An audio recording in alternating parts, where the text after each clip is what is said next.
Hello mga ka-beauties! So today, kinsa tayo ka ng ganahan mag-cut-on good no? Nga ninot good ang ila ka ng nail gel. So, specifically sa tiil ni nga nail gel no? So the client chooses the color already sa iya nail gel. So, nagpili siya og 148 no? Nga color.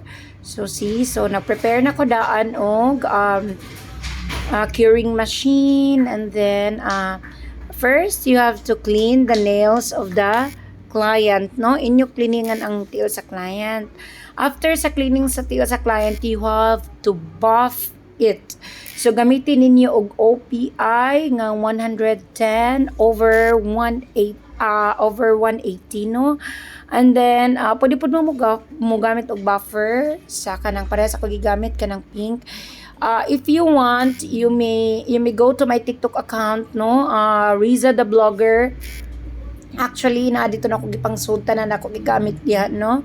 So pwede ra good mo click sa yellow basket, no? So and then after buffing it, as in i-buff gid ninyo nga mo rough ang nail sa client, spray it with alcohol. No, alcohol ang gamita kay para makita gid ninyo ang roughness sa iya nails, no? Kailangan naka-rough gid ang nail sa client kay in that way kung rough ang nail sa client, wala jud siya tendency nga kanang tangtang ang nail gel niya, no? So after that, limpiwan lang kuan lang og mga exist nga mga hugaw. Then after is apply with a dehydrator.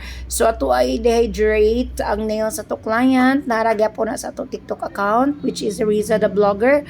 Pwede ra gid mo check sa mga product nga ako gi-use dito. Pwede ra mo click sa yellow basket. No? So, after applying everything, all the nails with the dehydrator, apply with a primer. So, primera na ninyo, no? Ang technique sa primer is that ayaw lang po ilapaw sa nails. Basta i-primer lang ninyo ang tanan nails and then air dry lang siya. I-leave lang siya for like 5 minutes pinakadugay para mo air dry siya. Then after that, after nino mag-apply og primer is apply with a base coat. Always note nga ang base gel is that once mulapaw na ninyo pagka-apply ang base gel, maabot na ninyo diha sa skin sa client is mulapaw jud na siya ang imo nail gel. Ang base gel is the way nga mo follow kung asa dapit ang color. So kailangan di jud siya mulapaw.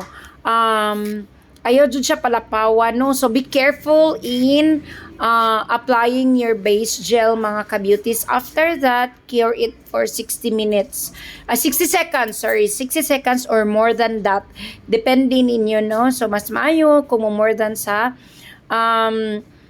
curing time niya nga 60 seconds only. So after that, apply the color. So, applyan na ninyo sa color, no? So, usually, good, kung mag-apply mo color, 2 coats, ragid na siya.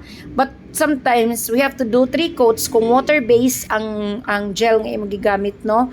So, kana siya nga klase sa gel is you just have to apply it 2 coat. So, 2 coat, ragid ninyo. After applying with the first coat, i-cure dayon siya. Mas maayo gyapon nga more than 60 seconds ang pag-cure, no? So ako siya balikon katulo, no, before ko mo apply sa ikaduha nga coat. So apply it kanang gently gyud og slowly, no? So since nga wala man ako nalapaw pag-apply ang base gel niya, so ang result is nindot gina siya, no?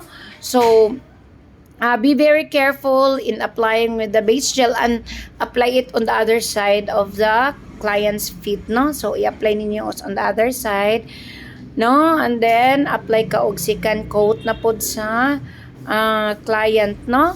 So, be careful gyapon sa pag-apply though naa kay base gel nga kanang kuan, imo gyapon siya applyan og tarong niya. You have to lock it at the top. So, kung nakabantay mo, nag-apply ko, ako siya i-lock sa babaw, ako siya i-glide ang brush sa babaw, and then kana para dili siya mulugak. So i-lock na nimo siya sa babaw. So you have to work on the top gid sa nails, mga ka-beauties, no, nga malak gid siya, no, inig-apply ninyo, no. So kana diha, no, nag-apply ko diha sa second coat already. So, after the first coat, cure it more than 60 seconds. Katulo siya ibalik, gid no? And then, apply og second coat. After applying the second coat, you have to apply it with a top coat. So, naara gyapon na siya sa ako TikTok account. Gamitan ninyo ang super top coat, no? So, nindot kay siya kay mo hold gid og maayo sa kanang client's nails, no? As you can see, mga ka-beauties, no, wala jud siya kampat, no? It's because I applied the base gel with kanang kuan gid siya with Justice, no? Ako gina siya gi careful gid na ako maayo nga wala jud siya lapaw, no, nga limpyo jud siya kaayo, no?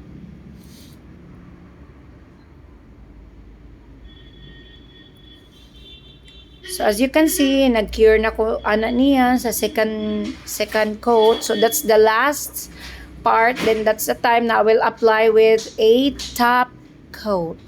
So applyan na siya og top coat, mga ka-beauties, na. So pag-apply sa top coat, mga ka-beauties, slide din lock at the top. So after sliding it, ilock mo. See, ako na siya gi-slide at the top. So mo na siya way sa pag-lock sa top coat, mga ka-beauties, no? So, apply gently and then glide it at the top, no? So, kana siya, mga ka-beauties. Ayan. So, glide it at the top, then lock up.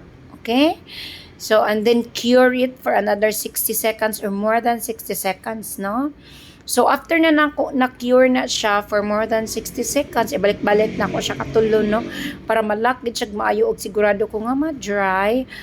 Diha na ko mo apply if the client wanted nga murag may pagkapingping. So, use the pusher and then itusmaw lang siya and then ibutang lang siya sa kilid, itap lang siya sa kilid, no, para dili siya magkampat. And then you may brush it after, and then don't forget to apply with a cuticle oil. So butangan gina ninyo siya cuticle oil para dili dayon mo dry ang